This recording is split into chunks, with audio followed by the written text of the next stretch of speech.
Me llamo Lucas, tengo 22 años y hace poco me gradué de la universidad. Para la mayoría, la graduación es un momento de orgullo, una celebración por años de esfuerzo, noches sin dormir y sacrificios. Para mí, fue otra función obligatoria que mi familia toleró por pura imagen, como si yo fuera un accesorio incómodo en su vitrina de apariencias. Siempre fui el que estorba, el que no encaja, y esa noche no fue diferente, solo que esta vez lo dijeron en voz alta. Desde pequeño sentí que era el extraño de la familia. Mi mamá, Claudia, siempre fue fría conmigo. No me pegaba ni me insultaba directamente, pero su indiferencia era un muro que nunca pude escalar. Mi papá, Ernesto, era más distante que cruel. Todo lo resolvía con dinero o silencio. Y mi hermano mayor, Julián, era el centro de su mundo. Deportista, extrovertido, con un futuro brillante y la sonrisa perfecta que mis padres adoraban mostrar. Yo era el otro hijo, el raro, el que estudiaba arte digital y prefería los libros a las fiestas. El que, según mi tía Laura, no tiene madera de nada. Mi graduación llegó un jueves por la noche. Había trabajado como mesero medio tiempo para pagar parte de mis estudios, y hasta había logrado ganar una beca que me cubrió el último año. Ni un peso salió de sus bolsillos. Aún así, cuando recibí mi diploma y me pidieron que llevara acompañantes, decidí invitar a mi familia. No porque quisiera compartir ese momento con ellos, sino porque parte de mí aún tenía esa absurda esperanza infantil de que se sintieran orgullosos. De que, por una vez, me miraran como alguien que valía la pena. La ceremonia fue elegante. El auditorio estaba lleno de luces suaves, mesas decoradas con velas y flores, y todos los graduados se vestían con sus mejores trajes. Yo llevaba un saco azul marino que me había comprado con mis propinas y una corbata prestada de un amigo.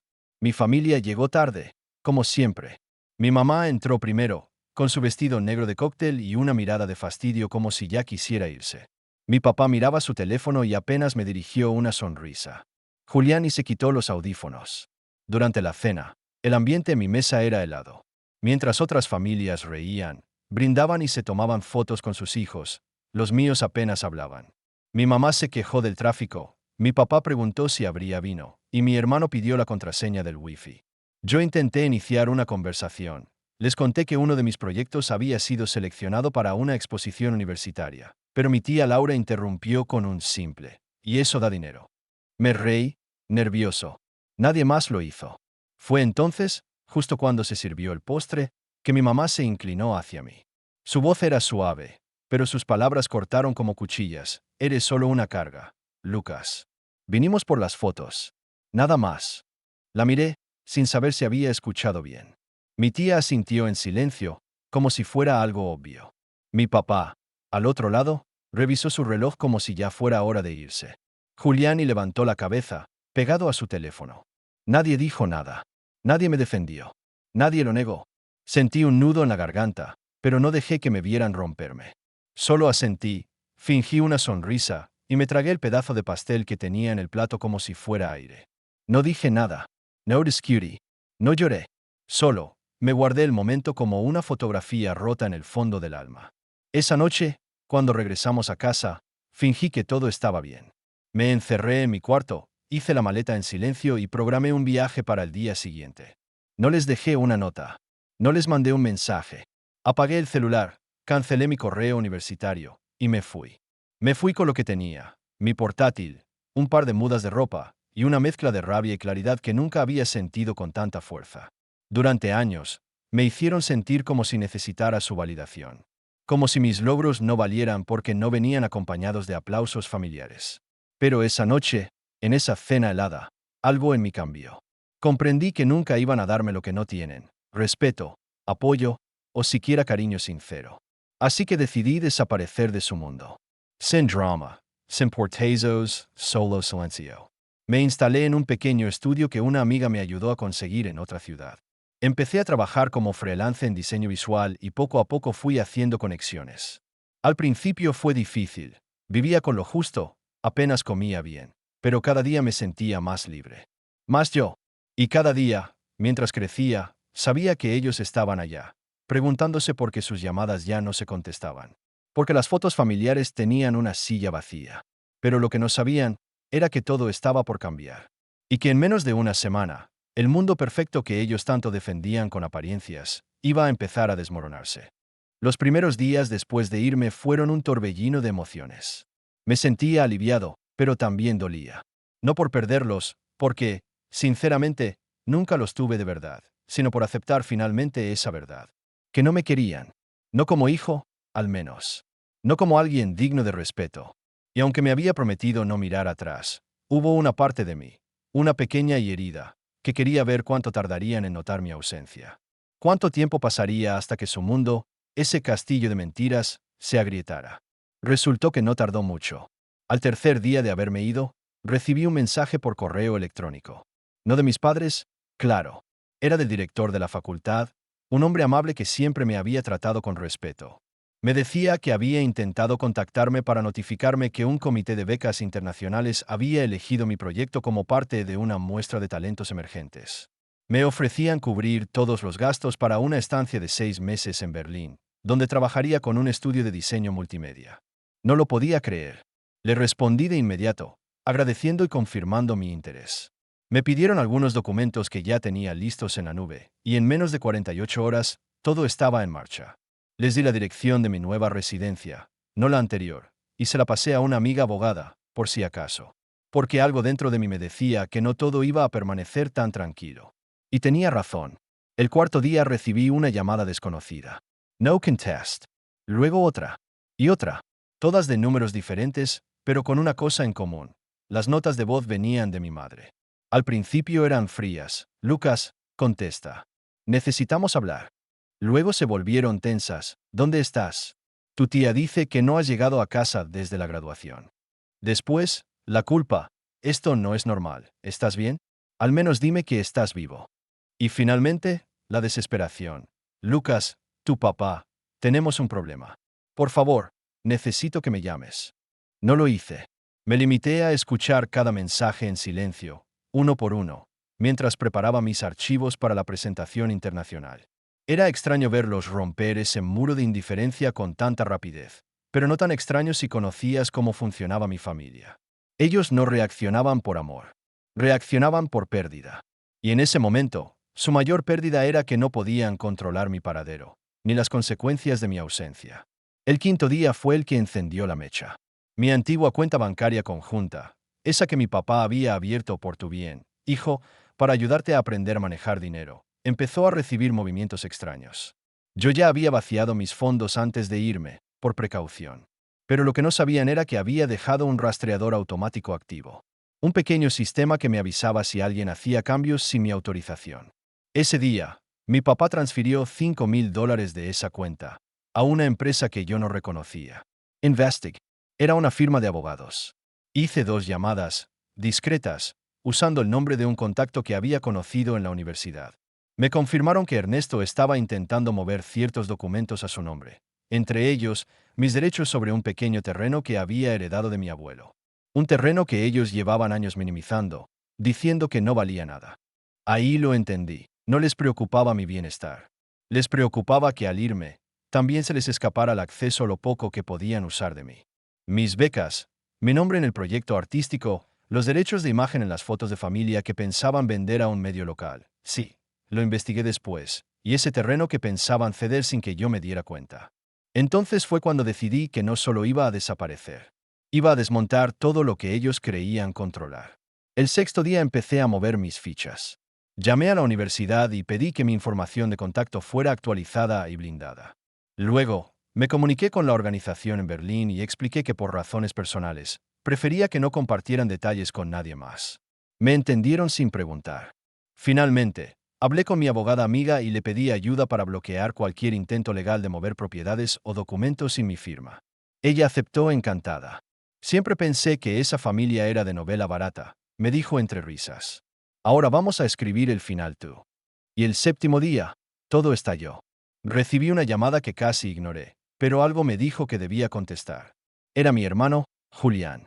Por primera vez en años, su voz sonaba distinta. Temblorosa. Dijo, Lucas, no sé qué hiciste, pero papá está furioso. Mamá está llorando, y tía Laura. Bueno, se fue dando portazos. Dijeron algo de que los bloqueaste, de que los dejaste fuera de un trato. ¿Qué está pasando? ¿Dónde estás? No respondí de inmediato. Escuché su respiración agitada, su tono desconcertado. Entonces simplemente dije, descubrí que no soy una carga. Solo era una herramienta. Y las herramientas, cuando se rompen, se reemplazan. Pero las personas, cuando se van, dejan huecos. Silencio. Y luego, la frase que no esperaba. Estás diciendo que te vas a quedar fuera de nuestras vidas para siempre. No contest. Solo calk. Y supe que había llegado el momento. A partir de esa llamada, el silencio fue mi aliado. No respondí más. Ni mensajes, ni correos, ni llamadas. No dejé huecos por donde colarse. Cambié todas mis contraseñas, eliminé mi cuenta bancaria conjunta, cerré los accesos compartidos a mis archivos y hasta bloqueé sus números. Me sentí libre. Por primera vez en años, de verdad libre. Y con esa libertad, también llegó algo más, claridad. Durante años, me habían hecho creer que sin ellos, yo no podía sostenerme. Que todo lo que lograra sería gracias a sus sacrificios, cuando en realidad, sus únicas contribuciones habían sido críticas, desprecio y el ocasional depósito con segundas intenciones. Lo que no se esperaban era que ese hijo callado, esa carga silenciosa, estaba observando, planeando y aprendiendo. Lo que ocurrió los días siguientes me llegó como un efecto dominó. Primero, la universidad retiró a mis padres de toda la documentación asociada a mi beca. Eso no solo les cortó el acceso a mi historial, sino también a los créditos que pensaban usar para presumir frente a sus amigos. Resulta que habían hablado con un periodista local para contar su historia de superación como padres que impulsaron a su hijo artista a Europa. Incluso habían preparado una entrevista con fotos antiguas mías, editadas para hacer parecer que siempre me habían apoyado. Cuando la universidad negó toda colaboración, el medio canceló el reportaje. Luego, el terreno. Ese pedazo de tierra en las afueras de Córdoba, que mi abuelo me dejó cuando yo tenía 16, de pronto se volvió relevante. Un grupo inversor había propuesto construir una antena de telecomunicaciones allí, y la oferta era más que generosa. Adivina quién tenía el único derecho de decisión legal. Yo. Y adivina quién había intentado falsificar un poder notarial viejo para representarme. Mi tía Laura. El mismo notario detectó la falsificación y envió un informe a la fiscalía. No tuve que hacer nada.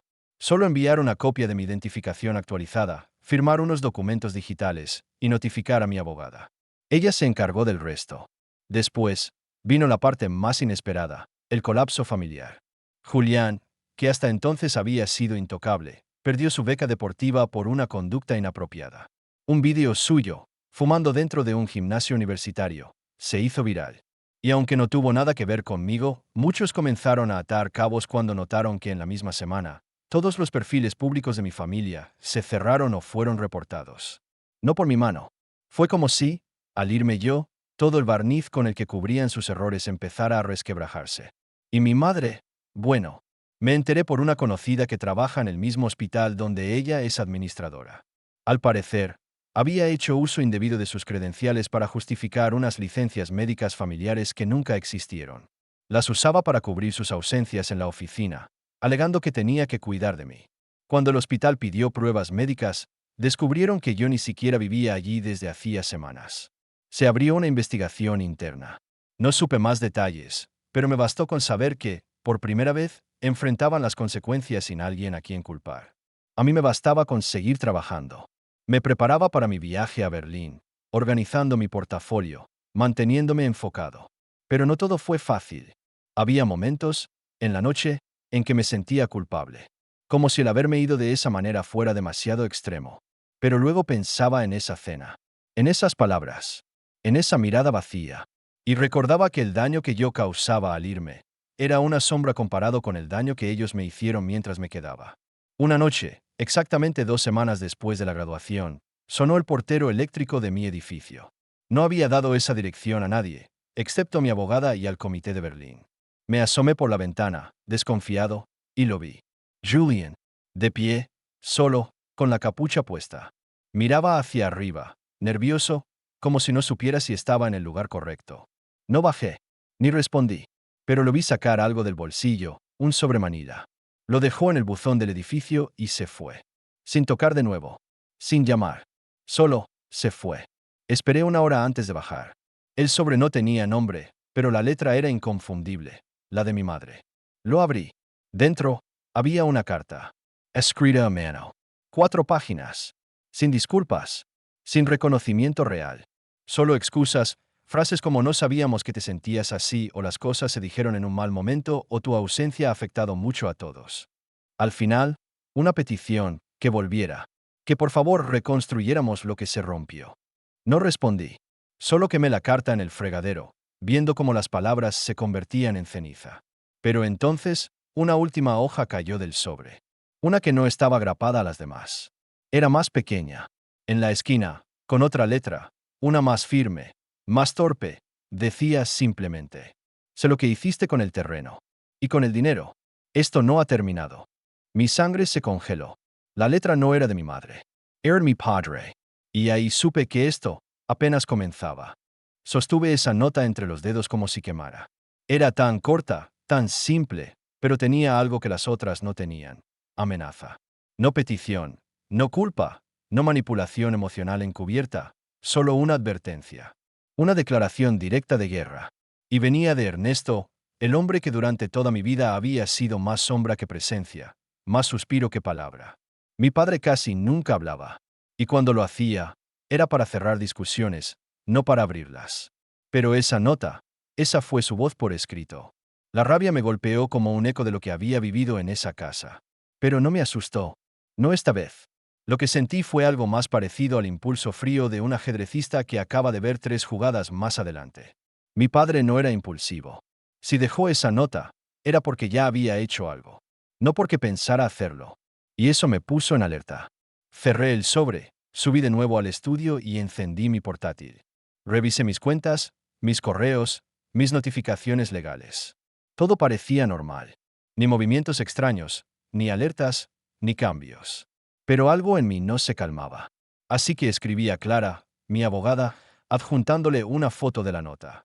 Solo puse: esto apareció hoy. Puedes verificar si hay algo moviéndose sin autorización. Su respuesta llegó en menos de 5 minutos: dame una hora. Voy a revisar registros notariales y comerciales. Si tu papá dejó esa nota, no la dejó en blanco. Mientras ella trabajaba, me forcé a mantener la cabeza ocupada. Volví a mis diseños, repasé detalles de la presentación en Berlín, incluso traté de leer un capítulo de un libro, pero nada servía. Esa frase seguía repitiéndose en mi mente: sé lo que hiciste con el terreno. Y con el dinero. Era como si, al liberarme, hubiera encendido una luz que dejaba ver toda la suciedad que mi familia se esforzaba por mantener oculta. Ya no era solo rechazo emocional. Era venganza disfrazada de justicia familiar. Una hora después, Clara me escribió: encontré algo. Y es grave. Mi corazón se apretó. La llamé de inmediato. Tu papá presentó una escritura falsa hace 2 semanas, dijo sin rodeos. Intentó vender el terreno a través de una empresa intermediaria con un nombre distinto al suyo. Lo hizo antes de que tú aceptaras la oferta oficial de la constructora. Usó un notario de provincia, uno con reputación dudosa. Pero lo curioso es que dejó todo en pausa justo antes de firmar. Como si estuviera esperando algo. ¿Esperando qué? Mi teoría es que estaba esperando que tú te desconectaras. Que te fueras de viaje o que bajaras la guardia. Tal vez quería que te sintieras seguro, para atacar después. Pero se le cayó el plan porque, justo cuando tú firmaste con la empresa real, el terreno quedó automáticamente bloqueado para transacciones paralelas. Legalmente, no puede mover nada sin enfrentar consecuencias penales. Me quedé en silencio, procesando todo. Y entonces, ¿por qué dejarme esa nota? Porque ahora está acorralado. Hizo una pausa. Y un hombre acorralado, Lucas, es un hombre peligroso. No te lo digo para asustarte. Te lo digo para que estés listo. Esa noche no dormí. No por miedo. Dormí con la certeza de que las cosas iban a escalar. De que mi familia, especialmente mi padre, no se iba a detener. Porque esto ya no era sobre el terreno, ni sobre mi éxito, ni sobre el dinero. Era sobre orgullo. El suyo. Herido. Golpeado por el hecho de que el hijo débil, el artista sin futuro, había tomado el control de su vida. Y lo había hecho sin pedirles nada. Los días siguientes fueron un juego de resistencia. Bloqueé aún más accesos. Clara me ayudó a blindar mis cuentas.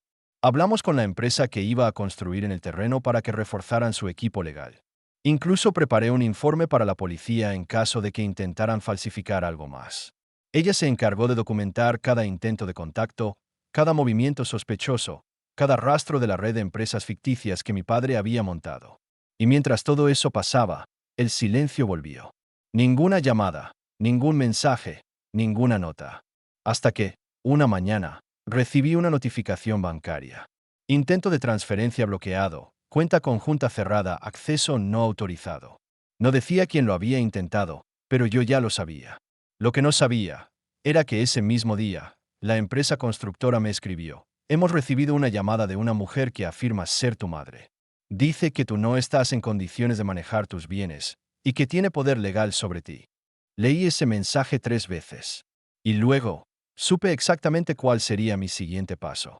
Le respondí a la empresa de inmediato, sin dejar espacio a la duda. Esa persona no tiene ninguna autoridad legal sobre mis decisiones. Cualquier documentación que afirme lo contrario es falsa y debe ser ignorada. Cualquier intento adicional será considerado acoso y será manejado por mi abogada. Adjunté la carta de poder firmada por mí y mi identificación legal actualizada. Luego llamé a Clara. Lo intentaron otra vez.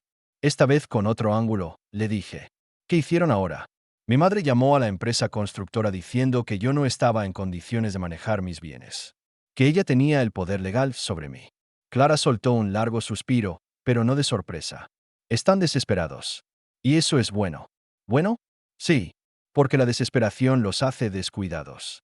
Y yo ya estaba esperando algo así. Me explicó que había comenzado a trabajar con un contacto en la Fiscalía Regional. Entre las escrituras falsas, los intentos de suplantación y ahora esta llamada alegando incapacidad mental sin ningún tipo de documentación judicial, todo era parte de un patrón que podían presentar como intento de fraude sistemático. Lo que mi familia no sabía era que el terreno no era la única herencia que mi abuelo me había dejado. Había algo más, algo que siempre se había mantenido oculto. Un seguro de vida congelado por años y que había sido transferido a mi nombre justo antes de su muerte. Pero no podía ser activado hasta que cumpliera 22. Y ese cumpleaños había sido hace solo un mes. Valía más que el terreno. Mucho más. Lo suficiente como para comprarles a mis padres todas las apariencias que siempre quisieron y destruirlas con una sola decisión.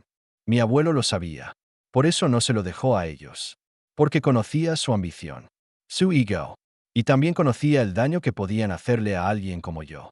Tal vez por eso me protegió en silencio, como si supiera que algún día iba a necesitarlo. Con el respaldo de Clara, transferí el seguro a una cuenta privada, blindada, fuera del país. Y con una pequeña parte del dinero, contraté a un equipo legal especializado en delitos familiares y patrimoniales. Ellos se encargaron del resto. Armaron el caso, recopilaron los documentos, grabaciones, testigos, todo. Incluso extrajeron datos del teléfono de mi tía Laura que Clara había recuperado en una antigua gestión por una disputa fiscal. Un mes después, se presentó una denuncia formal. Los cargos fueron múltiples: intento de suplantación de identidad, falsificación de documentos, uso indebido de cuentas bancarias, e intento de venta fraudulenta de propiedad. Aunque el castigo no sería prisión para todos, sí traería consecuencias: multas, embargos, pérdida de reputación profesional. Para mi padre, significó la revocación de su permiso comercial. Para mi madre, la pérdida de su puesto en el hospital. Para mi tía, el fin de sus relaciones con varios notarios que ya no querían verse salpicados. Y mi hermano, bueno, a Julián nunca lo acusé. Pero el silencio que él mantuvo cuando todo esto empezó, selló su lugar en la historia. Él me buscó una vez más. Me mandó un correo, no sabía que estaban haciendo eso. Yo no tenía nada que ver. Le respondí una sola frase: entonces, ¿por qué nunca dijiste nada? No volvió a contestar. Finalmente, llegó el día de mi vuelo a Berlín. Subí al avión sin mirar atrás, con una mochila liviana y un corazón por fin desocupado de la culpa que me habían metido desde niño. En mis auriculares sonaba una lista de reproducción que había hecho años antes, con canciones que solía escuchar en los momentos más difíciles. Ahora sonaban diferentes, como si ya no hablaran de tristeza, sino de libertad. Durante la escala en Ámsterdam, recibí un último correo. Venía de una cuenta nueva, sin nombre. Pero la firma era clara: Ernesto. El mensaje decía: te saliste con la tuya. Pero recuerda, la familia no se borra. Solo se olvida por un rato. Lo leí, lo marqué como spam y lo borré. Porque sí, la familia no se borra. Pero tampoco se impone. Y si una familia está construida sobre desprecio, control y manipulación, no es una familia. Es una prisión. Yo, por fin, tenía las llaves. Y no pensaba volver jamás.